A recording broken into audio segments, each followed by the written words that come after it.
And here we go. And that's the ball game. Kentucky wins it 90-89. Fiddle on it. Go. Step back. And he banks it in with .4. Quarter three to tie. Shoot. Wait. Was it touch? No. That's good. It was touch. Hello, friends. Welcome into another edition of the D1 and Done pod, brought to you by the official Mountain West correspondent, SEC correspondent, and benefactors of the pod, the Hagen Hall Boys. Make sure you follow us on our social media pages. We are on Facebook, Twitter, Instagram. We also have a YouTube page. You can email us. It is D1 and Done pod. That is D1, the word and done pod at gmail.com. Make sure you find us on Spotify or wherever you may listen to us, and make sure you leave us a review, rate us 5 stars, give us some feedback. We're the kind of people that we can appreciate some constructive feedback. Just make sure it's about nothing with Nick's dating life. That's not important. That's not a part of this pod. We want to make sure we keep our personal lives separate from being a professional college basketball podcast. So, welcome in. I'm Robby Donahoe, remotely dialed in, Nick Mills and Dusty Mills. If this is your first time listening to the pod, Dusty always finishes the show with some fun stories from his time as a Division I men's college basketball player at the University of Kentucky and Ball State University. Nick and I both went through our trials and tribulations in high school and flamed out quickly. Nick attended Kentucky. I attended Purdue. We all love college basketball. We've loved it since the day we popped out of the womb, and that's why we have continued this college basketball podcast. This is our second season. We're on episode 8 of season number 2, if you can believe it. We are about 6 weeks into the college basketball season. If you didn't get a chance to see it, we did come out with our top 25s from this past week. And as Nick mentioned, I haven't had a chance to put his out yet, but he mentioned it. It was not easy to put together a top 25 that I think any of us felt comfortable with because, my gosh, Nick, what a chaotic week of college basketball. Yes, Robby, very chaotic week. By the way, hello, boys. I think I've not talked to you guys in a while, especially you, Robby. It's been a bit. Hope all is well. Yeah. Yeah, but so me and Dusty were in Florida this past week, so we got to see the chaos together down there. And Robby said that is my top story, is how chaotic it was. So I have a list here. We had 10 top 19 teams lose to unranked teams. Wow. And that includes Kansas doing it twice. So again, I'm not going to go into too much of my story, since we'll get to all of it later on. Yeah, I just want to get that out there again. Yeah. So Kentucky, Cincinnati, Wisconsin, Kansas twice, Pittsburgh, Purdue, Illinois, Oregon, Memphis, all lost to unranked teams this my week. gosh. And then 6 ranked teams lost to other ranked teams this weekend. Baylor, UNC, Marquette, Auburn, Wisconsin again, Gonzaga, which I'm sure we'll get to that, Meow. Just an unreal week, lots of chaos. And like I said, it was so tough. At least for me, you just mentioned, it was just so tough to make a top 25. We're having a fun season already, Mr. Rob Donahoe. We sure are, Mr. Nick Mills. And you heard it on our intro. We included the crazy sequence at the end of overtime between Gonzaga and Kentucky where the poor Bulldogs just couldn't even get off a shot. That great Kentucky defense was suffocating to finish off that victory. You also heard that banked-in 3 by UCLA to win at Oregon, which that basically overshadows the fact that Jackson Shellstad hit a 3 with about 11 seconds left that gave Oregon their first lead in a long time in that game. But UCLA going on the road winning in Eugene. We will mention that and talk about that a little bit more in more detail a little bit later. Dusty, what is your top story from what was a chaotic week of college hoops? I'll start with saying I think Tennessee's the best team in the country. Ooh. I did not number one. They just are like steadily winning games, though. And I know Nick will feel the same because I think Nick hates Tennessee more than I ever can. But Hate, yes. Yes, I was going to say I dislike Nick hates. They're just really good. Auburn has the best resume, which to me the storyline is the SEC is really good. Yeah. I know we'll talk about it more, and Kentucky going and coming back and winning against Gonzaga was amazing, and just to see Mark Pope make changes in the game that unfortunately my boy Cal never did. Those are big, and I do think we need to kind of press on Kansas losing 2 games this week. I don't know. I cannot recall the last time they lost two games in a row. And the second one definitely worse than the first because you can't go on the road and lose in Missouri. I mean, come on. Let's be real here. If you're a top 5 team, I know Creighton's having its own issues. Yes, which adds on to the SEC thing as well. Right. Yeah. Trivia question: how many SEC games did Missouri win last year? 1? Or no, they didn't win any. Yep, 0. 0 SEC wins for Missouri last year. Wow. And they've got a win over the number 1 team, the previously ranked number 1 team in the country against Kansas. The Missouri student section is always very colorful, I guess is the nicest way to put it. Them and Hunter Dickinson did not get along that entire game in Columbia, so that was fun to watch. But I guess this kind of rolls into what my top story has been, and maybe this is just me. It's me. Hi, I'm the problem. It's me. That agreed. Home court advantages, I feel like we have underestimated since COVID. And maybe it's a me problem again, but I feel like we really, really underestimate how difficult it is to win on the road in college basketball.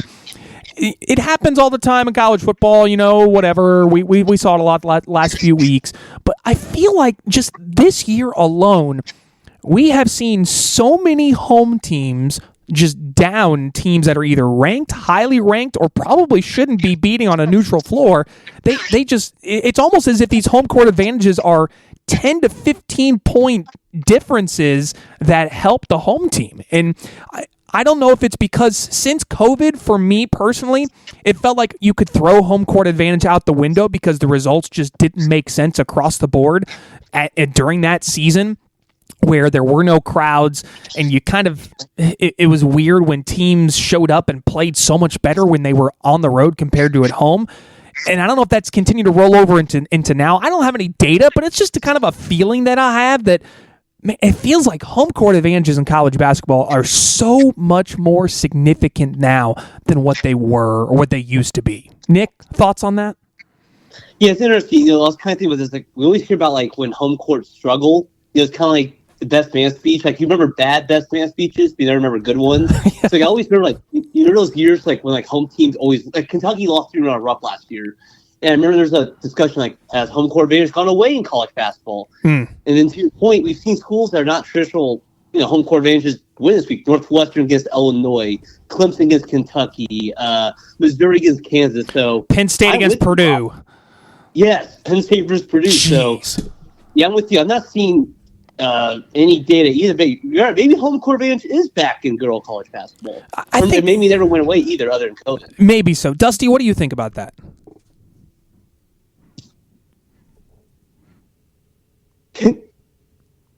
He's speechless. Dusty just cannot believe that I've asked him this question. Is he still on the call? He cannot be pissed. No, I'm sorry. You can pull that part out. I was on mute. No. We're keeping that in. That is not leaving. Okay, that's even better. He was speechless. The question was so well played by me. Thank you very much. So daunting. I feel like home court advantage has gone away in the last, I would say, decade. And maybe 5 years is right, and that's the COVID time, right? Mm-hmm. I just think with players moving around so much, they don't really give a damn where they're playing at.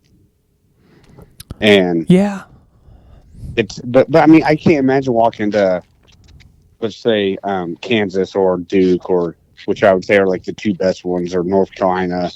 Sadly, Kentucky, I would not claim as a great home court advantage. I would put UNC in the same boat Kentucky for the record. Yeah, I would too. Okay, that's fair. But it's just not that advantage that you want it to be. I mean, I would say IU's a good one, but I mean, they don't have any fans show up anymore. So, well, they do have fans, but you are right. They don't show up to games, though. They show up for football games. They show up, but for basketball, not so much. I went to that game against Eastern Illinois. No one was there in the upper deck, and who did they play over when we were in Florida Neck? Oh, it was the Miami, Ohio, right? Oh no, Miami, Ohio. Yeah, good call. Yeah, and same thing. It was empty, not just in the upper level, but lower level as well. It's just, I don't know, it's odd. So I don't know how much home, and that's the thing that kind of stinks is college basketball and college football, home field and home court advantage. I mean, think about the college football tournament going on next week. Having home field advantage in a 12-team tournament. Like, that's an amazing idea. Yeah. And can you imagine they play the tournament like the first weekend is Oh just my like gosh. a invitational in a sense? Well, they do it in women's college basketball where the top 4 teams Correct. in each region Oh, yeah. get home games. Can you imagine what that would be like for men's college basketball? Like that would be, I would love that. Just to get, just a trial run, just to give it a shot and see what it's like. That'd be really cool. But Dusty, you do have a point, but I will say I think this generation of players is much less prepared to play in hostile environments because they are so used to playing AAU circuits and neutral sites, and they're not used to playing in front of large crowds or hostile crowds that legitimately hate you and want you to die. And I feel like that maybe that's just me just trying to create a narrative, but I think it depends on the home court. Like Tennessee is one of the most underrated home courts in college basketball for me. Same with Houston. Houston plays like their hair is on fire when they're at home. They are darn near unbeatable at times when they're at home. Iowa State's the same way. Marquette has been darn near unbeatable when they played at home. I mean, they blitzed Wisconsin and Purdue playing at home at the Fiserv Forum. So I guess Boilers are in there. Yeah, so Purdue in there as well. I mean, we'll talk about the Purdue-Maryland game in a moment, but Auburn at home is just a monster. It feels like there's certain teams when they play at home, they are a completely different animal from when they are on the road. But I think you bring up a good point. Like North Carolina, Kentucky, Indiana, some of the Blue Bloods have not kind of had that home court environment. I will say IU, when they are at their best, Assembly Hall is a top 5 home court in college basketball. There's no question about it. But it feels like we've kind of lost a little bit of steam on that front. So that's, again, just from my point of view, I hope we can bring back the hostility of home environments. I think we've started to get that a little bit. Missouri showed that a little bit on Saturday, beating Kansas. So maybe we'll get back to that at some point when we're rolling. So other stories of note. Guys, I don't know if you saw it, but the Week 6 AP Top 25 is out. Do you guys know why that is significant? I do, but you could explain it because it's one of my favorite stories ever. Top 15 or something like that has won a national title, or it is one of the weirdest stats. So in the last 20 years, the March Madness national champion in men's college basketball has come from the Week 6 top 12 in the AP poll. So the only 12 teams that can win it this year are Tennessee, Auburn, Iowa State, Duke, Kentucky, Marquette, Alabama, Gonzaga, Florida, Kansas, Purdue, and the team that just made it in despite losing on a buzzer beater at home to UCLA, Oregon, is the only other team that can win. So those are the 12 teams that can win, which means UConn cannot win the national championship this year, everyone.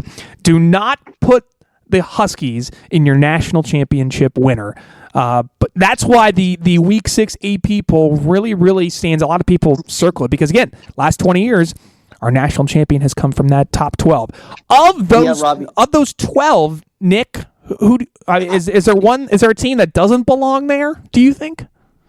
First of all, I just want to say it's so funny. Again, it just impacts. It's Week 6 specifically, not Week 5 had this. Correct. Week Yes. 7, it's Week 6 specifically in. By the way, Alabama, at least they made some top 12 this week, so not all of them on the fans. Well done. Hold on. Send it in, Jerome! That's You know worthy. what's funny? that was a great zinger right there. Yes, that was really good. You know what's funny? I like all of these top 12 teams. Honestly. I did too. Like, Florida could maybe be the one I think a lot of people say, but again, I like what I've seen from them so far. Like, there's not like a... that meme was like all the military guys and the one clown amongst them. Like, I don't see anyone like that in this group. I believe in all 12 teams. There's my hot take of the year. I think all 12 teams in top 12 are good at basketball. And I will tell you. Wait. Go Also, for it. Robbie, how happy are you that Purdue's part of that? That's going to be a topic in about a couple minutes. I'll bring up Purdue. I don't think they should be in there, to be honest with you. I don't know if they're a top 12 team right now. They're a top 12 team at home, that's for sure. But I don't know if they're a national championship caliber team this year, but I think they're kind of punching above their weight, which is okay. We kind of expected Also, that. how does UConn jump 7 spots? I mean, they did. They beat a pretty decent Baylor team, and I mean, then you go again on the road at Texas, a team that has a top 5 pick in Trey Johnson, and that game was never close. I mean, UConn blitzed them. That's fair, but then you have Cincinnati dropping 8 spots for 1 loss. I would agree. Yes, even if it was at Villanova, yes I agree. I believe that was no Danny Skillings, who's back, by the way. Correct. Dan Skillings will be back this week, reportedly for Cincinnati, which would be a big get for them. They really, really, really need him back. What was I going to say? I was going to mention, I guess the top 12 is, I was going to mention, starting at 13, which is, Nick, it's funny that you say I trust those top 12 teams. Starting at 13, it's Oklahoma, a team that I do not trust. So it does fit. Now, 14, Michigan. I think Michigan is playing its tail off right now, and they are a scary, scary team with how they've been playing lately. And then after that, you have a 3-loss Houston team that is all over the place. Clemson, Texas A&M, which, by the way, I don't think any of us had Texas A&M in our top 25 this week, so none of us are really believers in the Aggies currently. So, yeah, I think that top 12 does make sense. Those feel like 12 contenders to play for a national championship. Nick, you mentioned a little bit earlier, I want to mention the SEC has by far, and it's not even a contest, the SEC is the best conference in college basketball, and it's not even a question. At the start of the season, Missouri was picked 13th in the league. They just beat the number 1 team in the country. Oklahoma was picked 15th. They won Atlantis and are undefeated. Vandy was picked 16th, and they are, I think Vanderbilt either only has 1 loss or they're undefeated. They've been playing really well. Those are 3 of the bottom teams in the conference that are beating up some of the top teams in the country. How can you not say the SEC is the best conference in college basketball right now? Yeah, Robby, for KenPom stats, they have 10 of the top 38 in KenPom of the teams. Jeez. And they have 14 teams in the top 51 of KenPom. And you mentioned they have the bottom of the barrel has just gotten big wins. I really have no much more to add. It's crazy just where SEC basketball's at, because me and Dusty discussed many times. Like, we were going, because we got SEC basketball tournament every year. Growing up, going to some of those tournaments, we watched some horrific basketball. The conference has come a long way already. It's crazy. And it looks like they could probably get, I don't know, if the tournament started right now, which I know is stupid, but still, 10 teams would probably be in it? I was going to say 11. I was going to say 12, yeah. Okay, yeah. It's insane. That's not, yeah. Was it the 2013 tournament where only 3 SEC teams got in, if I'm not mistaken? Or maybe 2014. Yeah, maybe it was 14. There was a year where LSU won the conference championship and got in, and played North Carolina and won the national. That must have been 2009. And I want to say it happened twice, but for the record, yeah, that's how bad it's been. Jeez. The LSU got in, and Nick and I debated this. I want to say LSU was the only SEC team. I could be wrong. It could have been, a 12 seed or something, but they got it in game. There was 3 teams that made it. We remember Mississippi State won the tournament, or SEC tournament, which got them in. So that was. Oh my gosh, jeez. It was North Carolina's hardest opponent in the tournament, though. Yeah, Marcus Thornton. Regardless, though, this is unprecedented that the SEC is this good. Yeah. It's amazing how things have changed in the landscape of college basketball, where for the longest time it was the ACC was the best team or the best conference in the country, and now, the ACC could get 4 teams, maybe 5 in the tournament, maybe. Here they come. They're coming up. I mean, Clemson has looked pretty good. You could throw Pitt in there as well, even though country, me. Yeah, but Pitt got absolutely boat raced by Mississippi State this past week. So I don't know about the ACC. I mean, Duke's. I would assume Duke's probably going to run away with the conference this year. UNC's looking sluggish. And UNC looks really, really above average overall. So yeah. The other big story of the week, and we talked about our good friend Doug Gottlieb last week. Well, Doug was in the news this week because he decided to bench his best player and top scoring guard in the country, in Anthony Roy. He benched him this past week in their most recent loss. Eventually came out that he missed a shoot-around before the game, but Doug Gottlieb kind of had to explain why on earth was Anthony Roy not playing in their most recent game. I owe it to the guys to play the guys that do what we ask them to do. period. There's things that transpire that I don't find appropriate to play today, and I made the personal decision to not play Anthony Roy. I know how I want to do it, and too many times in my life, and probably too many times in the last 6 months, I've acquiesced based upon this, based upon that. It's not just in this situation. And, you wake up and you're like, what am I doing, right? You only get one shot at this thing. Do it the right way. It's like if you build a house. That's what we're building. We're building a house. Right? And if you go like, well, the foundation, we can save money here, we can save money there. You get one chance at a dream home. This is my dream home. I'm building it. I'm going to spend the extra time and the extra expense and do it the right way. So I do understand where Doug Gottlieb is coming from. He's building a program. He's trying to do it the right way. I understand that.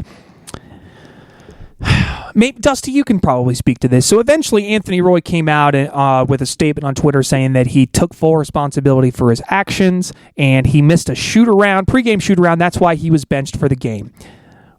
As a coach, would you ever see something like this happen where your best player misses a shoot-around and gets benched for an entire game? How I go about this is, again, I think I touched on this before. I coached AU basketball about 7-8 years ago, ran my own program for 3 years, and I had I had situations that I should tell sometime that were just like, what is going on, right? When you get to this level, there has to be, to me, a relationship between the player and the coach, where if he's not showing up, there has to be communication as, hey, where the hell are you? Yeah. And we all have cell phones these days. Like, why are you not here? Where are you? What's going on? I need you here. That type of stuff. And it should go both ways. And if the player is upset about the situation, he should be communicating with Gottlieb saying, hey, I'm mad about this. I'm upset about this. You promised me this. I'm not getting this. Obviously, I don't know the whole situation. But to me, you have to be there just for your teammates more than anything. But if there's something going on with the coach, and that needs to be addressed immediately. And for the coach, that's on you in terms of getting there and figuring out what's going on. Why are you not? I remember a situation. Actually, you know what? I'm going to hold off. My Kentucky story. Okay. My D1 story. I'll hold off on this, and I'll tell this later in the episode. All right. I will say I kind of respect the move from Doug Gottlieb. Weirdly enough, I don't think I've ever said the words respect and Doug Gottlieb in the same sentence before, but I do here. Sends a message, sends a statement. So yeah, I think now that we've kind of found some information about it and what has transpired and what happened, Doug doesn't seem to handle anything correctly. It just feels like he makes things more than what they are almost all the time. And that was the sense that I got from it. It just felt like that, yeah, okay. And I don't know. Nick, thoughts? To me, this is just, I'm not really sure what to make of this. If the players' team's okay with it, then I guess it's really not big of a deal. Sure. I think you mentioned Anthony Roy is he the leading scorer in the country? Yeah, he's averaging 28 right now, if I'm not mistaken. Yeah, so I guess hold your player accountable. Missing a shoot around just doesn't seem that big of a deal. But again, each program's different, and the player's cool with it, then no big deal. And I guess, hey, Doug Gottlieb, he can do a radio show and make shoot around, so I guess what's his excuse? So there you go, Doug. I got nothing. I'm trying to make more jokes about him later on. So don't just know other stories come out of Green Bay this year. To me, this is pretty minimal. I want to point out that it seems like we just continue to bench Anthony's and continue to hold them all accountable, and they bounce back and play great. So this is just a sign that Anthony Roy is about to go off in his next game and lead the Phoenix to some big wins coming up. Yes? Great point, all Robby. Right, I'm glad we're on the same page. That might be my lock of the week now. Oh, I like that. All right, we continue on. Creighton dealt a massive blow this week with the loss of Pop Isaacs. He is done for the season with an injury, so that means it's basically going to be the Stephen Ashworth and Ryan Kalkbrenner show for Creighton, which it did work out pretty well for them against Kansas. I don't know if they're going to be able to continue rolling on that with such a They don't have much of a bench. They don't have a ton of talent outside of those two, so they were really depending on Pop Isaacs to kind of take on that Trey Alexander role, and I don't think he's going to – well, he's not going to be able to do it now. So that's a rough loss for Creighton. We'll see how they will be down the road. Did you guys see Rick Pitino wearing a Luke Carnesecca sweater that was made for him before the game this past week? Awesome. Love it. And he came out wearing his sport coat, and then he took off the sport coat, and you could see the sweater, a very Luke Carnesecca style sweater, and the entire place went crazy. So that was really, really, really cool. And he says he's going to do that for, I think, the rest of the season, or at least a few more games coming up. We talked about Kansas. Is Kansas in trouble, guys? I was going to talk about them. Because my game when I was going to play Oreos, Missouri over Kansas. Okay. So I can kind of. I'll talk about that more then. Okay. Yeah, we'll wait to talk about Kansas. We do have to bring up Purdue. Good Lord Almighty. That game at Penn State, that was atrocious basketball. And it was shocking to me for Purdue how a team that has, some pretty experienced juniors in Braden Smith, Fletcher Lawyer, some good, and Trey Kaufman-Wren, some good seniors in Caleb First. They looked almost as if they were a deer in the headlights coming in and Penn State's playing tough defense? That's what Mike Rhodes teams do? We weren't prepared for this. I was shocked at how ill-prepared and how scared they played throughout that game. Like, I know the final score was only 81-70. I wish they would have lost by 25. It's almost as if they need that rude awakening. But Sunday, got the win over Maryland. I will say, arguably, I think Maryland's going to be a team that nobody wants to see come the end of the year. Derek Queen is going to be a top 5, top 10 pick if he continues to play like that. He's the real deal. Jacoby Gillespie is a dead-eye shooter. Rodney Rice came in and made some big shots for him. Maryland's got a very, very good team. Let's not sleep on the Terps. Them and Penn State. I think the Big Ten is a lot better than people realize, and Maryland and Penn State are two great examples of that. I know it's two teams that Purdue played this year, last week, but just for seeing them in how they played against Purdue, it was impressive. Yeah, Rob, I thought those two games are just complete microcosm. I think of Purdue. I'm worried about them on the road against teams like Penn State, and other than Braden Smith, I'm not really sure he can handle the ball under pressure. Yeah. He got 2 fouls, and I'm not sure anyone else want to dribble. And then, Robby, they play a good Maryland team at home. They take care of business. It was a tight game, so I thought those two games perfectly show what Purdue is. Sure does. Worried about them on the road against physical teams and at home as well, but they're just going to win every game at Mackey, it feels like, as well. And Braden Smith is awesome. Yeah, he played great against Maryland. I think this is kind of the learning curve that Purdue's going to have to go through, because this is a Purdue team, again, that is just coming off playing in a national championship game. They have won multiple Big Ten championships in the last few years. They are going to have the target on their back against they're going to get everyone's best shot from here on out. They're not going to be able to just waltz in to Williams Arena, the barn, and just mess around and see if they can win by 3 over the Gophers. No, that's like they are going to get everyone's best game for the rest of time now, unless something crazy happens. So I think this is them kind of understanding that Zach Edey covered up a lot of deficiencies of this team and this program, and now he's not there. So it's time for everyone else to step up. Miles Colvin has done that. Cam Heide played really well against Maryland. Trey Kaufman-Wren had a big game as well. So they're going to need a lot more pieces to really come up and play well going forward if they're going to have a shot at making a run here. I think they're a Sweet 16 team. I'm not sure they're a Final Four team. Just with all their deficiencies. So there's your Purdue talk. A few more other games to mention. Memphis losing at home to Arkansas State. My gosh, Penny Hardaway, what are you doing? Robby, I saw today this was Arkansas State's first win against a ranked team since 1990.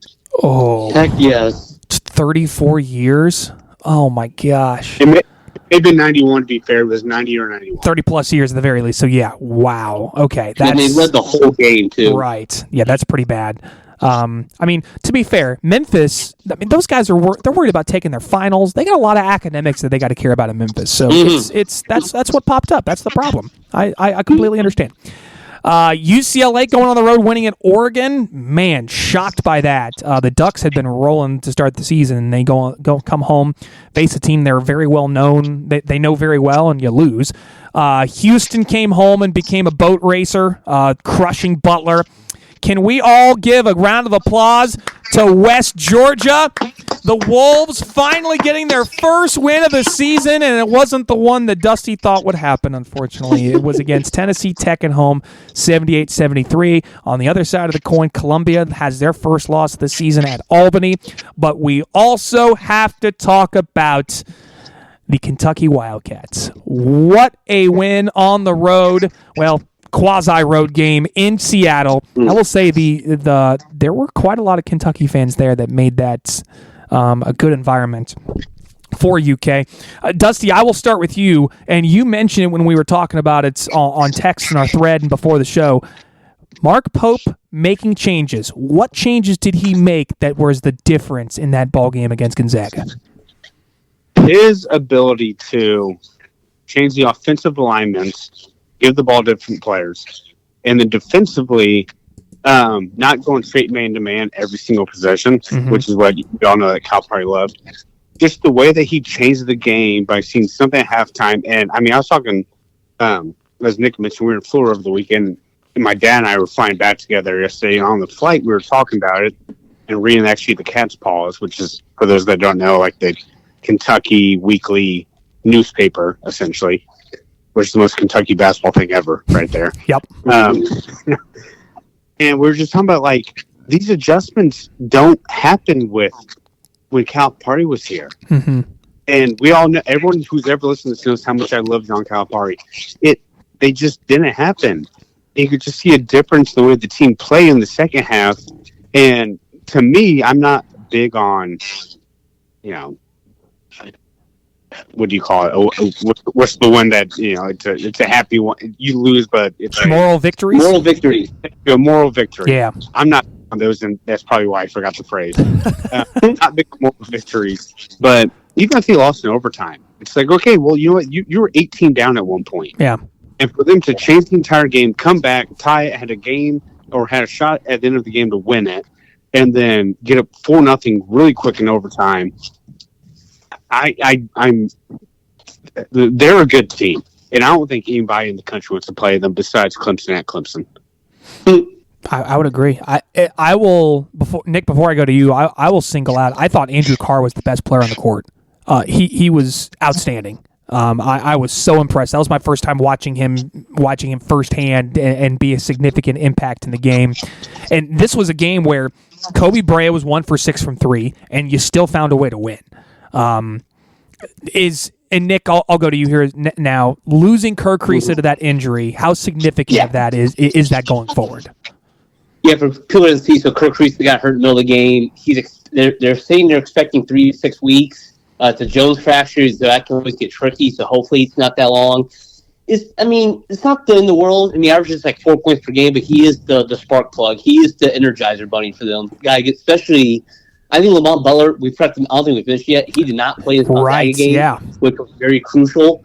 If you have told me, just to set the team a little bit. By the way, again, I watched this with all my family, plus my dad, and we were down 16.5, and usually watch a game and get pretty animated, and we really weren't. Not to say like we didn't care, but like, it's just such a tough spot. You're on the road at Gonzaga, one of the 5 best teams in the country. You do not have Lamont Butler, who's your best player on the court on Wednesday in their loss at Clemson. With shout Ian Shefflin, he tore up our Cats, unfortunately. The chef, baby. But it's just big. I guess if it's just 6 weeks, I don't think that it's in the world. It'd probably be good for the other guys, especially the freshmen, to play a little bit more.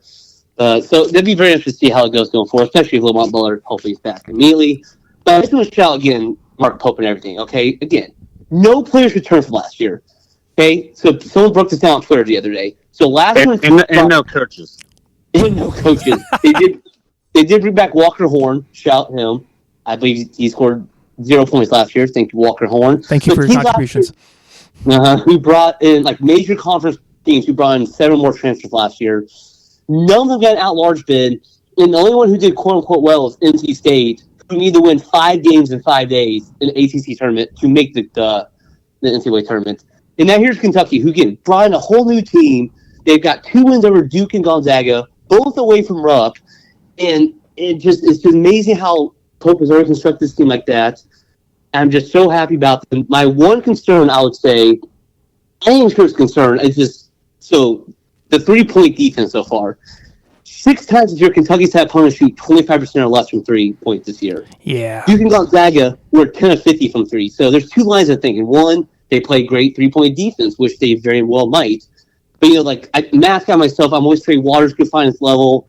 Maybe teams will start hitting threes on them. I don't know what to make of that stat. I just think it's noteworthy. Either way, 2 great wins. Just a great start for Mark Pope and the Cats. Robby, I'll say 2 things. Yeah, go for it. One, I do not understand how the AP has Duke ranked above Kentucky. That doesn't make any sense. It makes no sense. And 2, I will though say Clemson is a solid-ass team. I do not think can score. They can defend. Yeah. Yeah, they can defend out their mind. They're like South Carolina last year. And so I can't see them, making a run in the tournament just because of the lack of offensive flow. But gritty team, how's that? Yeah, very much so. Now that we're away from the game, what are your thoughts on Ian Shefflin? You were not a fan of him during the game. I'm still not. The chef. If he's on your team, you absolutely love him, but if you have to play against him, you absolutely despise him. Correct. Clemson currently 5th in defensive rating on KenPom. So Clemson, real deal defensive team. I always look at when you bring up, the ball bouncing your way or teams not shooting very well against you, I always look at that luck category on KenPom. Of the teams in the top 20, currently the team that's had the best luck is Purdue, of course. Not great, but Kentucky kind of right in the middle at 180. So it's not like, that should be a good sign that, this is working. I will say, just as an unbiased observer, I love watching Kentucky on offense. They are so free-flowing. Everyone's moving without the basketball. They're cutting. Dribble handoffs are smooth. Good screening. It's like a different. It is a completely different team than John Calipari, but it is so much fun to watch them offensively that it's amazing how they've just taken this big leap this year and how they've really grown as a brand new team just over these past few months. So that's been really, really great to see. Let's move on to a couple of the results that stand out from the last few days. We didn't get a chance to talk too much about UConn, but I will say, as much as we ragged about UConn last week, man, they look good this week. Baylor never really looked like they were in that game against the Huskies outside of the first half. Texas is a really good team. I highlighted them a couple weeks ago as a team that we need to watch out for down the road with all their talent. UConn led them by double digits the entire game. Trey Johnson is the real deal, and he went off for 28, I think, but nobody else could do anything for Texas. Hassan Diarra has stepped up in a big way for that UConn team as their starting point guard. Aiden Mahaney has not, but I think UConn is going to go as Solo Ball goes. And yes, that is his name, and he goes by that name. It's Solomon, but he goes by Solo. He's the best shooter on that team. If he's making 3 to 4 threes per game, you're in big trouble because the way UConn rebounds, the way they are, how intense they are defensively, I think UConn is still a Sweet 16 team. I don't know if they have the high-end talent to make it past that mark, but I still would not want to see them come tournament time just because of how good they are offensively within their sets that they run in the half court. They still have Alex Caravan, who was a big change having him against Texas, and you got a shooter like Solo Ball and a 28-year-old point guard in Hassan Diarra. That makes a big difference. So UConn was my team that I wanted to highlight as the results from the last few days because they were very impressive. Dusty, what were some results that stood out to you that we haven't talked about? I mean, to me, just because I guess locally, IU, I know they won the other night, but they just look bad. They look sloppy.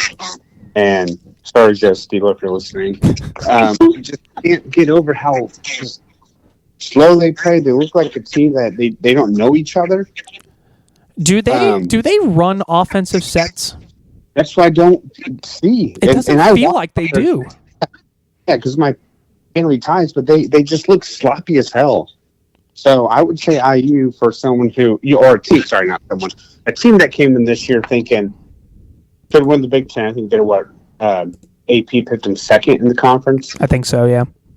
And then they just come in and they're just not winning games. And the worst part is the fact that there's no fans coming to the games. You just continue to harp on that, don't you? Yeah. Hey, I'm not. I don't disagree. In that Miami Ohio game, again, it comes back to the inconsistencies. Mackenzie Mbako had 4 points, didn't make a three. He was so hot to start the season. Now he's not as good. They need to play Luke Goody and Anthony Leal more. Like, those are the only two guys that seem like they actually give a flying F and want to be out there. They're Indiana. Like, again, I will, and I've said it so many times on this pod. I know you want to go out and get the 5 stars and the diamonds that are. Hey, look at all these 5-star players we're bringing in. Look how much money we're paying them. Great.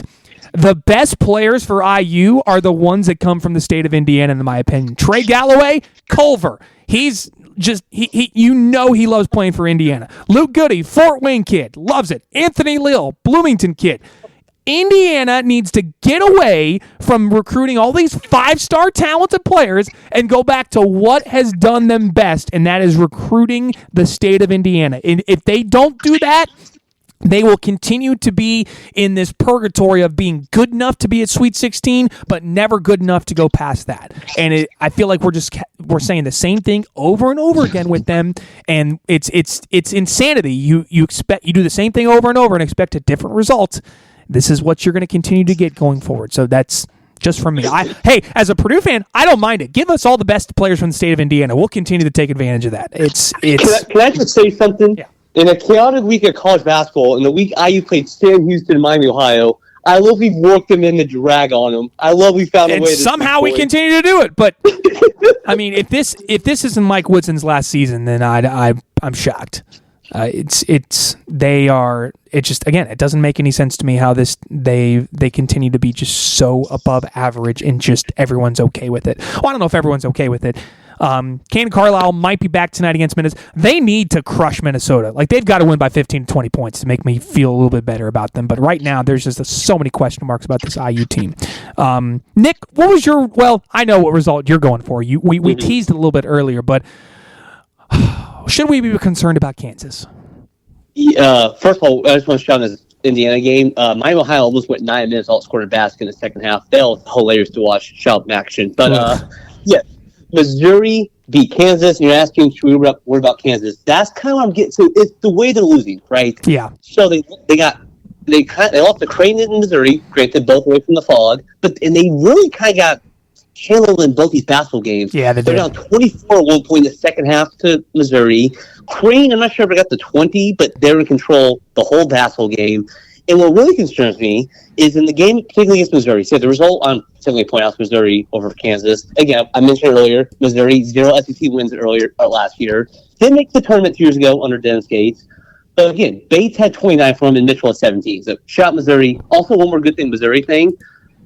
9 times they've played number 1 Kansas. They're 4-5 against them. So that's crazy. Wow. Yeah. So shout out Missouri. All right, guys, we get shot. Yeah. I am actually a little worried, Robbie, because again, they did have good ones over Duke and Michigan State to start off the year and UNC, but they just didn't quite. The Duke game, they didn't quite like pop though those Michigan State and UNC games. They almost lost that UNC game at home. And what really concerns me are these two things. First of all, if no one watched it, 15 first half turnovers for Kansas. Oh gosh, they kept throwing it in the second row. It was very bizarre to see. And the second thing is, what was the problem last year for Kansas? The lack of. They had 3.5 players last year, right? Not much depth. Not great shooting. They weren't a very good shooting team either, yeah.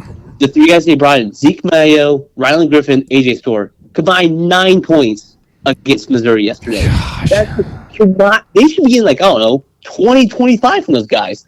And again, I think they'll be fine. I trust Bill Self, but just other than the Duke game, they just really have not looked great at any point, I think, through the first month of the season. So I'm not panicky, but definitely not. For the team that was preseason number 1, a lot of question marks, I think, going forward. And, I mean, we made so much of that A.J. Storr move from Wisconsin to Kansas. He's done nothing. He has been a complete non-factor for this Kansas team. KJ Adams is keeping this team together. If they didn't have KJ Adams, they'd be in big trouble. Same with DeJuan Harris. Like without DeJuan Harris and KJ Adams, this Kansas team would be in major trouble, and I kind of think they already am. They'll be better when they start playing at home, getting some more momentum. But they feel like a better version of IU. They are a little more talented, but it doesn't seem like the pieces are fitting. I think we give a ton of credit to Bill Self, and they're going to figure it out, but. There's just something about watching them. It's like they just doesn't feel right. I don't know. I can't put my finger on it. It's hard to say exactly specifically what's wrong with Kansas, but it just doesn't seem right. So, quick question for everyone: how many times has the number one team lost twice in the same week to unranked teams? Did that happen to Purdue recently? I actually don't believe so. Okay, thank goodness. I was hoping that was not going to be a Purdue stat. That does not seem like that's to two unranked teams in the same week. That feels like that would maybe once or twice ever. I was surprised. This is the fifth time it's happened, but the first time since the early 1990s. Wow. John Wooden's on this list, so shout to him. So I guess shout Kansas for making history. Okay. For the fifth time. Nice. All right. So those are all the storylines, results that stand out from the week that was in college basketball. Again, chaotic. Trying to do a top 25 this week was very, very challenging. You can find those top 25s on our social media pages, Facebook, Twitter, or Instagram. Just search for D1 and Done Pod. I do want to give some hype in. I want to give some love to some mid-majors. We'll bring this up from time to time.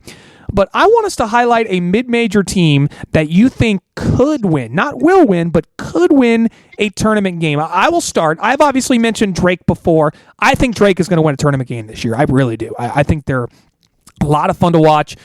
Ben McCollum's a great coach. He's done a fantastic job at kind of starting over there, because remember, Tucker DeVries leaving Drake, going to West Virginia, so they're kind of starting fresh and starting from scratch. They've been great. They're a free-flowing, fun team to watch, still undefeated. Hopefully they keep it going.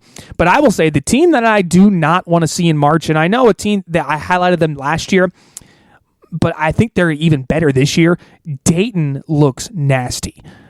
They've got a bunch of really good shooters, a bunch of really long, lanky defenders. You got a big dude inside in Zed Key. Also, Nate Santos has been a monster across the board for them. They've got a 63% three-point shooter in Malachi Smith, who has been just on target all over the place. Dayton hosts Marquette this Saturday.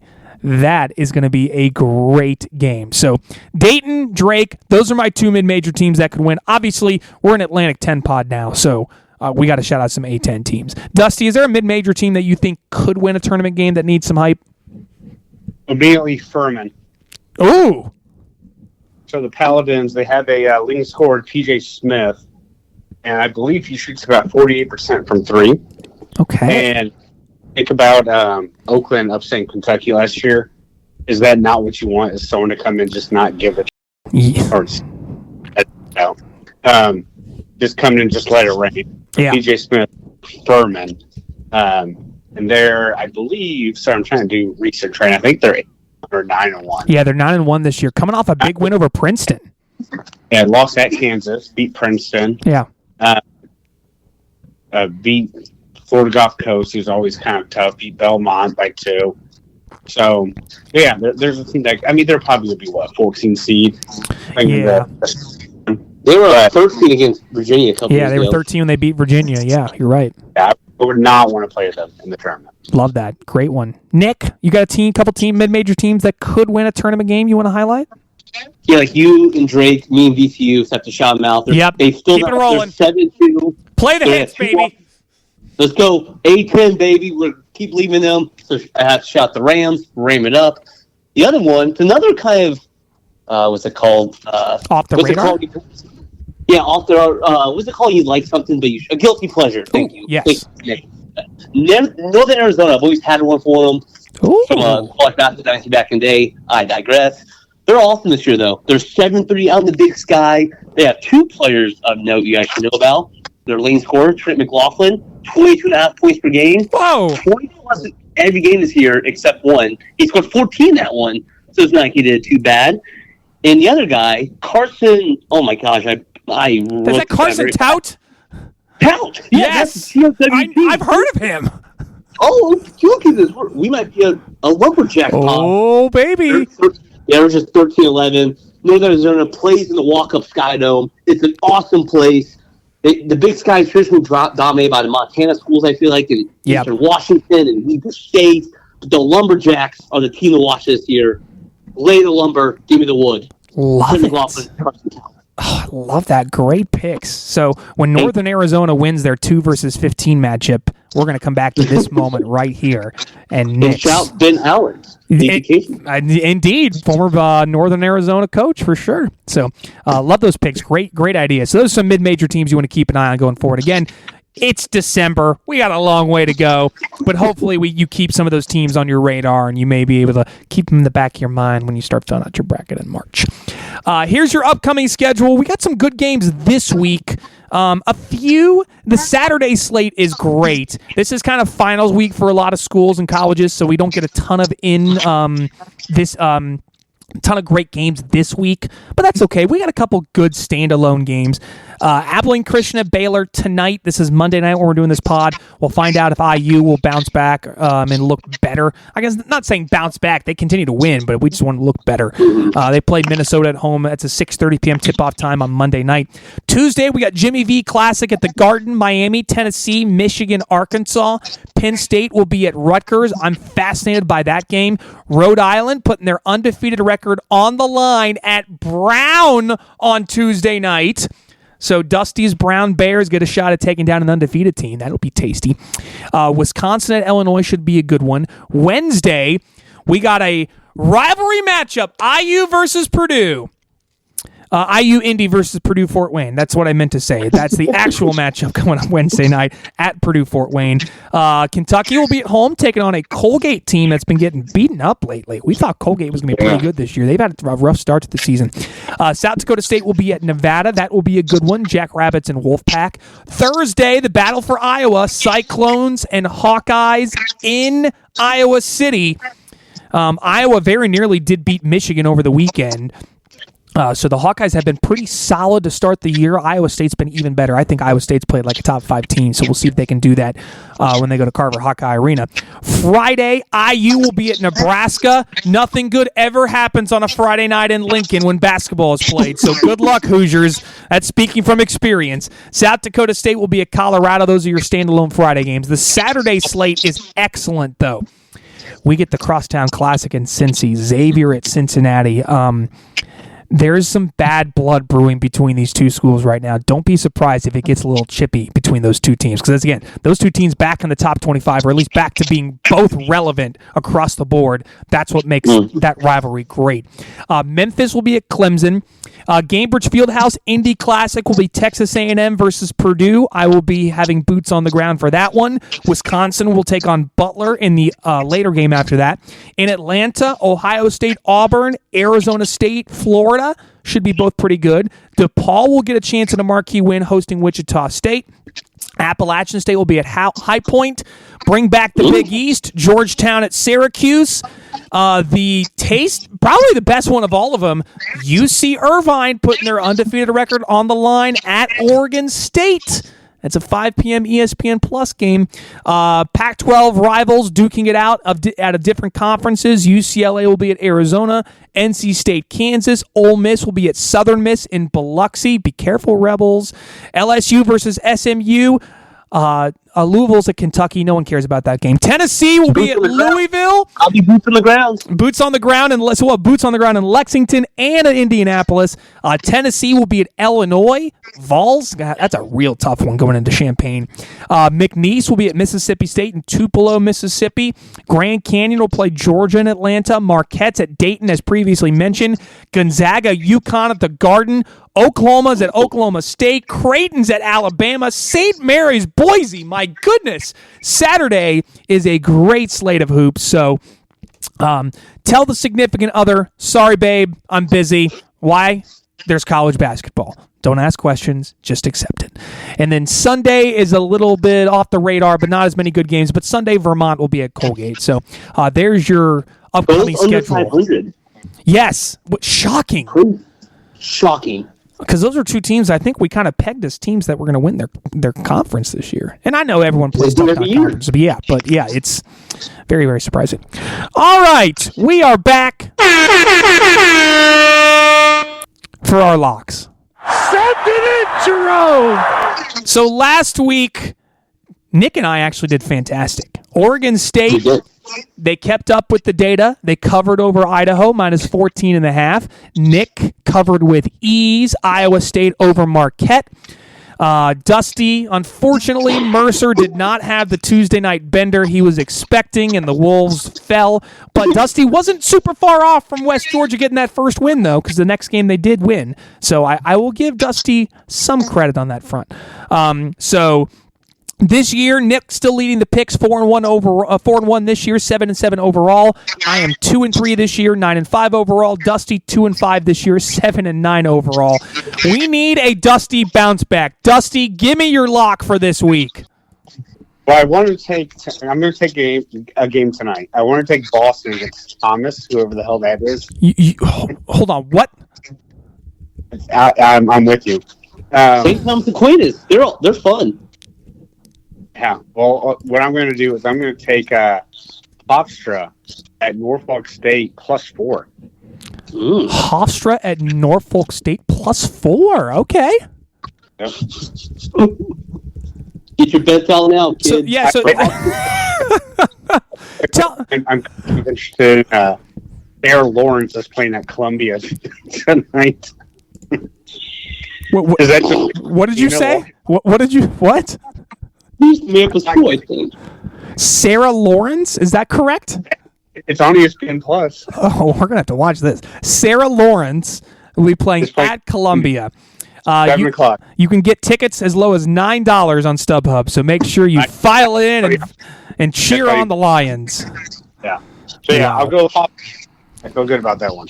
Unbelievable.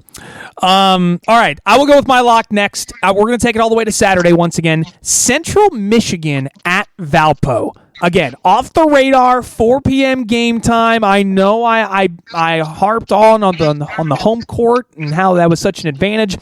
Central Michigan has been frisky this year. I don't know if you guys have kept up with what the Chippewas have been doing this year. Let me just...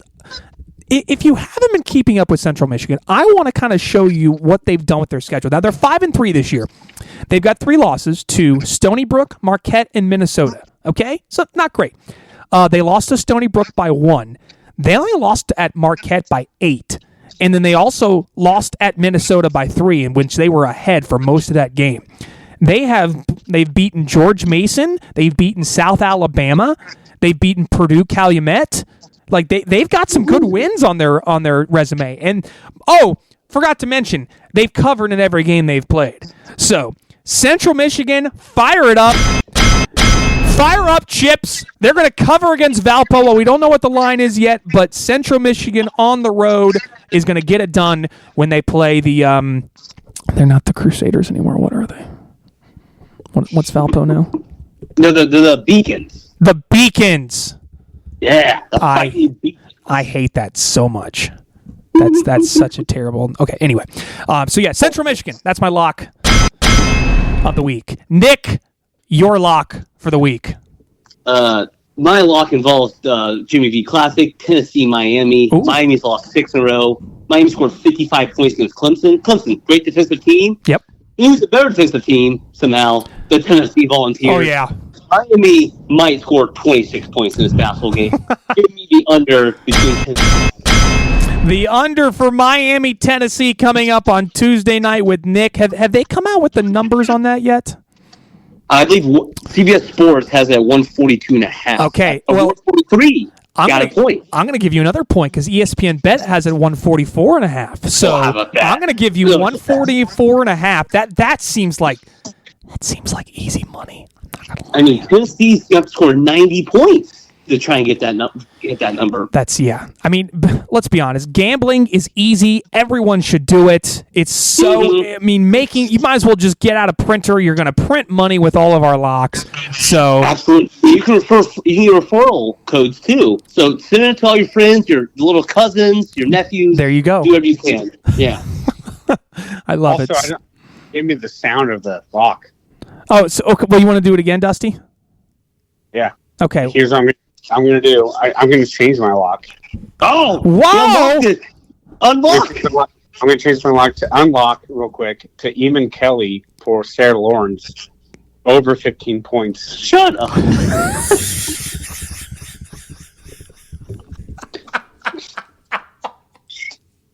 Sarah Lawrence. What's the name of the team? Who? Did you say what's the guy's name? Eamon, E-A-M-O-N, Kelly. He's from New Orleans. Yeah. Went to Cal High School. He's a junior. So averages 8 games. So I'm saying over. You know they're the Griffins. Shut out Sarah Lawrence. He's going. So over 15 and a half. You said. Yeah, and I'm just making up that spread. So hopefully we get it. You continue to break my mind. The Sarah Lawrence Griffins. Yeah, he was in the first game of the year. He was 3 against Bard. Bard none. Can I read real quick? Can I read off these teams they played this year? I'm pulling it up right now, but yes, please go ahead. Bard, John Jay, Union of New York, Vassar, Pratt, Lehman, Ramapo, and Centenary. Well, okay. You need to also mention the teams they're gonna play coming up. They're playing the Coast Guard on Wednesday. Oh, yeah. It literally says Coast Guard.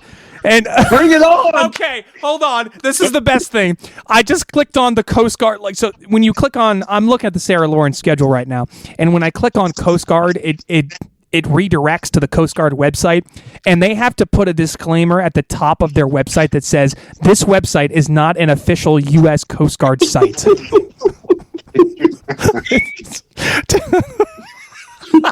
That's absolutely fantastic. This is fantastic. However, I was like, we don't associate those bums. However, the owner of this website is officially. Oh, this is the best part. Hey, I'm going to read this whole thing.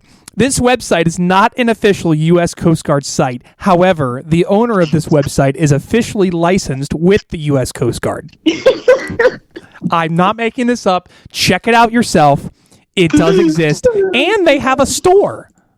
How about that? So go check out the Coast Guard. That's wow. I can't believe that. My boy Eamon Kelly averages about 8 3-point attempts a game. So you're telling me there's a chance? Yeah, so he's on it real. Go Sarah Lawrence tonight against Columbia. We can't wait. All right, Nick. Nick, I don't know how you top that, but somehow you have to top the funny of the week with what we just laughed through talking about the Coast Guard. So Nick, it's his weekly tradition. It's Nick's funnies of the week. So yes, like we were told earlier, I was traveling, so I'm not quite as diverse of the funnies this week. We still have a couple finalists. I'll start off with Baylor basketball schedule. I always look at their schedule. Have you guys seen this before?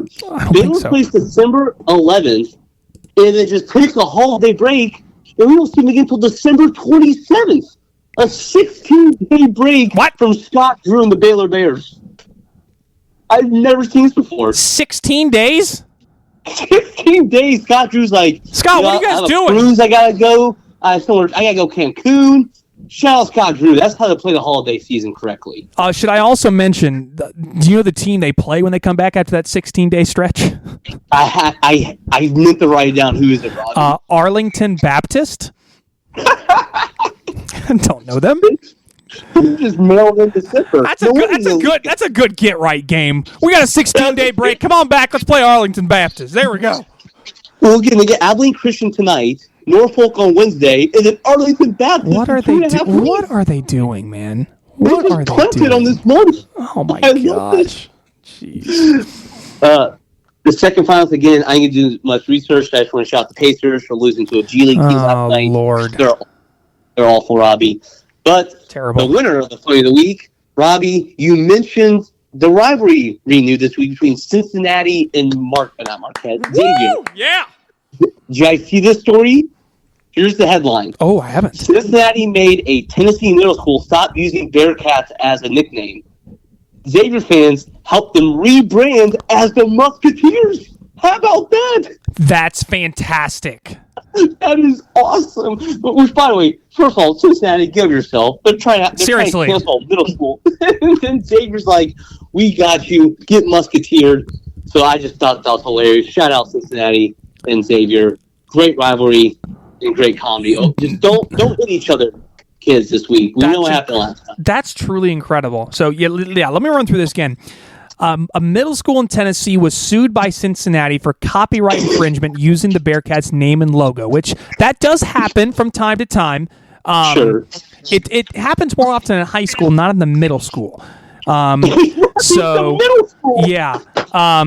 it started with Anthony Breen, who tweeted that the Synergistic and Xavier offer Cheatham Middle School free mascot rebrand and marketing support following the UC Bearcats cease and desist letter. Cease and desist letter. And they announced the new mascot earlier today that they will be the that's incredible. They will be the Cheatham County Musketeers. That's amazing. That is freaking amazing. It's basically same in Ohio. This is in Tennessee. That's even better. Yeah. Nick, you outdid yourself. That's amazing. What a story. Shout out everyone involved. Who'd you say? Breen? Shout out the Breen guy. Yeah. For getting this done. Yeah, Anthony Breen got it going. That's amazing. Gosh, that is next level rivalry right there. That's fantastic. So we will all. That's awesome. In the meantime, Scott Drew will be participating in no rivalries as he's on a cruise. Scott's got some vacationing to do, okay? Lay off. He's perfectly fine. Yeah, he's got some PTO he's been racking up. All right, Dusty, it's time to gather around the campfire and listen into what I am expecting to be a great story from what we were talking about earlier with Doug Gottlieb. So, Dusty, it is his time to talk about his days playing Division I college basketball with Dusty's story time. The AU1 I'll get to. This one's going to be quick because I'm actually pretty excited for my shout out. Oh boy! Saying I have a good one. Oh no! So my Kentucky story is I've only seen this one time my entire life from playing basketball and sports my entire life, coaching basketball at every level I guess besides college and pro. I'll never forget the day where one of my good friends, Perry Stevenson, who was one of my teammates at Kentucky, we were running essentially four corners because we were trying to round the clock to end the half at Rupp Arena in Kentucky. And he's in the corner next to our bench. And he just sneezes out of nowhere. I've never seen that ever happen. And he turns around and literally looks me in the face. And sorry, Robby, you have to edit this. But he goes, "What the and then turned back around and then had to go set a pick to end the half. So there you go. There's just a random college basketball story. No, it's funny too because truly think about playing basketball or any sort of physical activity. I've never sneezed. I've never seen that before. It didn't hit me till then either. I just had never seen it. That's incredible. Shout out Perry, the first man to sneeze on the court. Yeah, and Trailblazer. Robby, I know Nick has. I mean, great personality. So for him to be the person that just, here I'll continue. My first time meeting Perry was my freshman year. And I may have told this story since to my listener or our listeners are repeating. Met him at a party, and his girlfriend lived in my dorm room and introduced us. And she was like, "Hey, don't talk basketball. He doesn't want to talk basketball." And so I walked in, and it's right after he had Nick, you may be able to help me, a 7 or 8 block game, I think in Maui. And so I was that's too young for me. Yeah, and I not tried for the team yet. And I walked up, shook his hand, and she said he likes SpongeBob. And so I literally SpongeBob joke, and him and I sat down for about 2 hours and just had beers together. And then when I tried for the team that made it, the next day when I walked in, they had me at the roster. He literally looks at me. He goes, "Again, Robby, edit this how you want it. He goes, "What the are you doing here?" And I literally said, "It was like I don't know. I don't know. I'm here. I don't know what to tell you."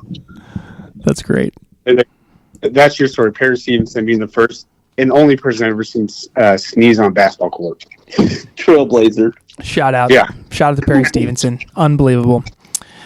Before we get to your shout-outs, I want to start with my shout-out. I need to give a big hug to all of our friends at IU Indy. They had gotten to 500 after beating Green Bay, and then I don't know if you guys saw how they lost this past week against Northern Kentucky. But the Norse had basically a game-winning shot at the buzzer that hit the rim, stayed on the rim, and it was going to fall off the rim. Instead, one of the IU Indy players decided to go up to try to rebound it. Instead, he knocks the ball off the rim. Goaltending is called, and Northern Kentucky wins on a walk-off goaltend, 66-64. So the Jaguars, you are my end-of-show shout-out. You were so close to getting over 500. They still might. They got a chance. But, gosh, just... my heart hurts for that program and Paul Crisaro, who's done a great job with them so far. So, shout out to you, IU Indy. Nick, your shout out to end the show. So, I don't want to take Dusty's bit here. So, Dusty, I'm only going to do this one time. So, set the scene. Again, we're in Florida with family, and one of our cousins, Michael Bell, shout out, hashtag solo ball. But he was talking about how IU football coaches, like how the second best coach of all time has under 500 records, okay? Just to set the scene. Mm-hmm. So we're going through IU football coaches, and we stumbled on this coach in 1894 named Gustavo Ferber. Okay, a couple things of note, Gustavo Ferber. First of all, he was a co-head coach with another guy, Joseph R. Huddleston, in 1894. And why is the co-head coach? He was a student at Michigan. So I don't know how that works. They can coach IU while being a student at the University of Michigan. So while being a co-head coach, mind you. But the real funny part is, he went 0-4-1 there. He leaves coaching 2 years later and spends 9 years prospecting for gold in Alaska, is where he ends up doing. And then my favorite part, he has this whole Wikipedia page about gold prospecting in Alaska. And the final line of the whole Wikipedia page is this, quote, because he claimed he made tons of money. Instead, the last line is, quote, "Modern historians, however, are not necessarily convinced of these claims. James Tobin, in particular, argues that none of these make any sense and are vastly overstated." So shout out Gustavo Ferber, co-head coach, while being a student at Michigan at IU, 0-4-1, and went prospecting for gold in Alaska. My guy. Unbelievable. What a story. Thank you, Gustavo, for your service. Sorry, Craig. I just stumbled on this dude and I had to shout him out.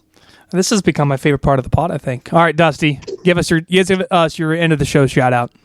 Yeah, I'm not sure what to say now. So Nick just jumped on me. Oh no! So I was he was prospecting gold in Alaska. You got to mention that. Yeah, it was lying about his riches. So it's technically George L. Williams. His nickname was Shorty. He was the Player of the Year in 1921 for college basketball, but he was retroactively selected in 1944. Which at the same time, Penn won the national championship, which was retroactively selected in 1943.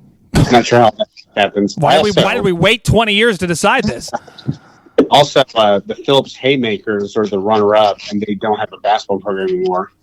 But to tell you more, Ellis Shorty Williams, he was the leading scorer for Missouri, as they went 7-1 that year, won the Missouri Valley Conference, back-to-back titles. After he graduated, and also he led Missouri all-time scoring of 311 points. That stood for over 30 years. So clearly they didn't score much. Went 4-2 in his 2 years.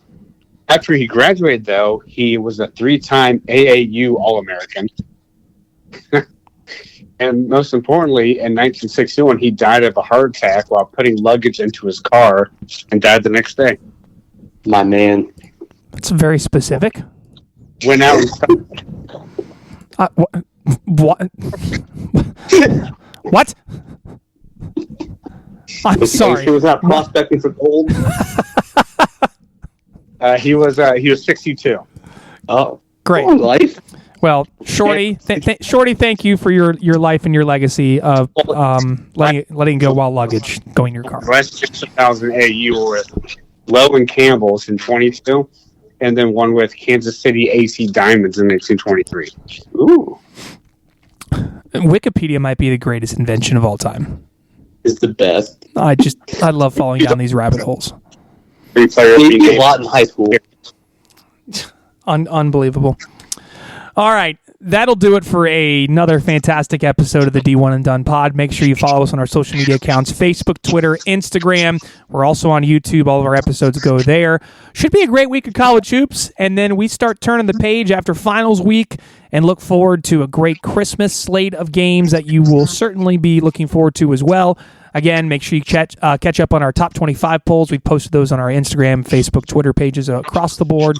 By the way, today is the 3-year anniversary of Ron Harper's game-winning buzzer beater against Purdue, which they tweeted about multiple times today. And our good friend of the pod, GFOP, Jack Carney, said, in response, I have not eaten at a Jersey Mike's establishment since Ron Harper made that shot. So, Chip, keep fighting the good fight. We will not let Rutgers win over us, over that, what was still one of the most ridiculous buzzer beaters I've ever seen, which I actually went back and watched it today. If you remember the moment, Ron Harper took off his headband and threw it in the crowd. You know who caught it? No. Matt Painter. Matt Painter caught the headband as he was starting to walk off the court. He threw it in his direction, caught it, put it on the scorer's table, and walked away. It was amazing. That's fantastic. So that's a good way to wrap it up. So that'll do it again. This episode of the DD1 and Done Pod. We appreciate you all for tuning in and listening.